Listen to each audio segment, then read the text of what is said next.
বলবো, গত পরশুদিন ধরে দেশে এক নতুন পরিস্থিতির উদ্ভব হয়েছে যে দেশের মানুষ প্রত্যাশাই করছিল, বিশেষ করে সেনাবাহিনীর যে অফিসার্স অ্যাড্রেস সেখান থেকে গত 10 মাসে দেশের পরিস্থিতি এমন, এগুলো আর নতুন করে ব্যাখ্যা করবার প্রয়োজন নেই। মূল ঘটনায় আসি যে গতকালকেও দিনের প্রথমার্ধ পর্যন্ত ডক্টর মোহাম্মদ ইউনূস সেনাবাহিনীর সেই বৈঠকটাকে তেমন একটা আমলে নেয়নি, যার কারণে গতকালকে উপদেষ্টা পরিষদের বৈঠক হয়েছে, নির্বিঘ্নে 5টি আইন পাশ করেছে, এমনকি এর মধ্যে একটা ভয়ঙ্কর কালো আইনও পাশ হয়েছে। সরকারি চাকরিদের, সরকারি কর্মচারীদের খুব সহজে চাকরি খেয়ে ফেলানো যাবে এমন একটি আইনও পাশ হয়েছে গতকালকে। কিন্তু গতকাল দিনের দ্বিতীয়ার্ধ থেকে শুরু হয়ে যায় ডক্টর মোহাম্মদ ইউনূস পদত্যাগ করছেন এমন আলাপ আলোচনা, গুঞ্জন। হঠাৎ করে ডক্টর মোহাম্মদ ইউনূস পদত্যাগ করতে চাইছেন কেন?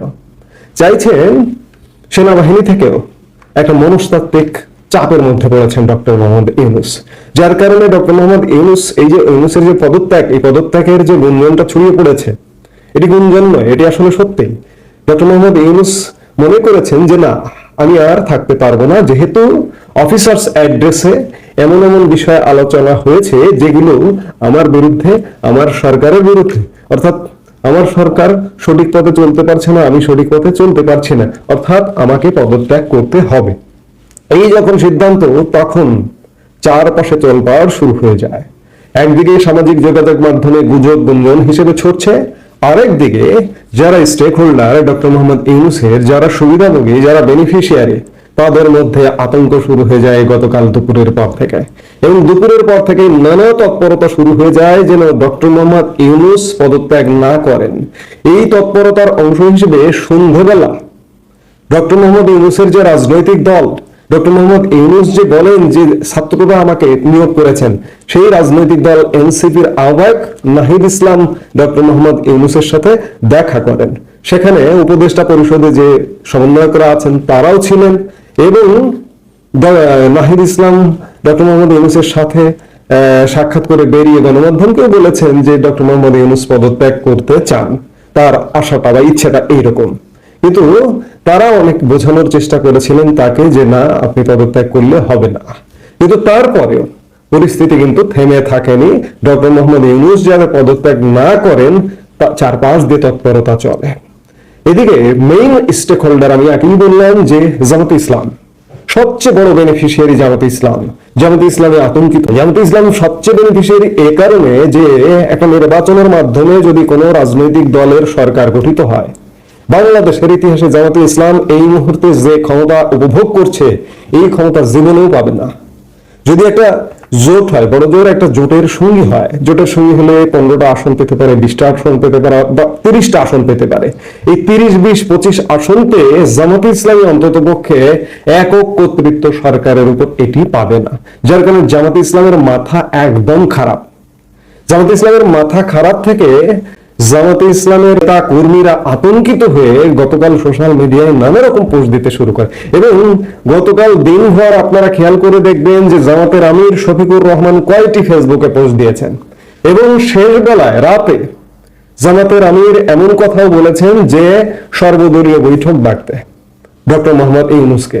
সর্বদলীয় বৈঠক ডেকে এই যে রাজনৈতিক অনৈক্য, যে রাজনৈতিক দলগুলো এই মুহূর্তে মাঠে আছে, বিএনপি, এনসিপি, জামাত, তাদের মধ্যে এই মুহূর্তে অনৈক্য বিরাজ করছে। একদিকে ক্যান্টনমেন্টের চাপ, আর একদিকে রাজনৈতিক অনৈক্য।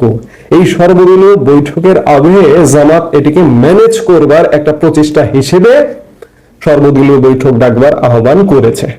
অবস্থা কিন্তু সেখানেই থেমে থাকেনি, ঘটনা সেখানেই থেমে থাকেনি। রাতভর যমুনায় এক প্রকার হুলস্থুল কাণ্ড চলেছে।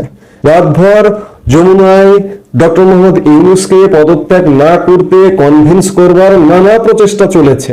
উপদেষ্টা পরিষদের সদস্যরা মধ্যরাতে, রাত 2টা, 3টা, 4টা, প্রায় ভোর পর্যন্ত সেখানে ছিলেন, ডক্টর মোহাম্মদ ইউনূসকে বোঝানোর চেষ্টা করেছেন, এবং এমনকি কান্নাকাটি, এই যে ছাত্র সমন্বয়করা পর্যন্ত কান্নাকাটি করেছেন, হাতে পায়ে ধরেছেন যে আপনি চলে যাবেন না, আপনি চলে গেলে আমাদের মহাবিপদ। ডক্টর মোহাম্মদ ইউনূস শেষ পর্যন্ত কনভিন্স হয়েছেন কিনা এখনো পর্যন্ত বোঝা যাচ্ছে না।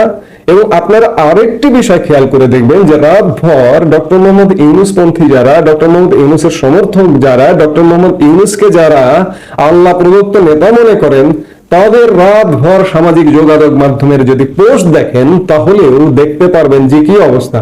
ওই যে বিদেশ থেকে যারা পৃষ্ঠপোষকতা দেয়, যারা অনলাইনে কথাবার্তা বলে, পিনাকি ভট্টাচার্য, ইলিয়াস হোসেন, কনক সরোয়ার, এই ধরনের যত লোকজন আছে দেশে, ফরহাদ মাজার থেকে শুরু করে সবার মধ্যে আতঙ্ক, সবার মধ্যে তোলপাড়। তবে শেষ কথা হচ্ছে, এখনো পর্যন্ত ডক্টর মোহাম্মদ ইউনূসকে ম্যানেজ করবার চেষ্টা করা হচ্ছে, এবং ডক্টর মোহাম্মদ ইউনূস যদি ম্যানেজ না হন এবং সেনাবাহিনী থেকে যদি চাপ অব্যাহত থাকে, তাহলে যে কোনো সময়, কোন সময় ঘটনাটি ঘটবে এই মুহূর্তে আমি বলতে পারছি না, যে কোনো সময় ডক্টর মোহাম্মদ ইউনূসের পদত্যাগের ঘটনা ঘটতে পারে। আপাতত এ পর্যন্তই। সবাই ভালো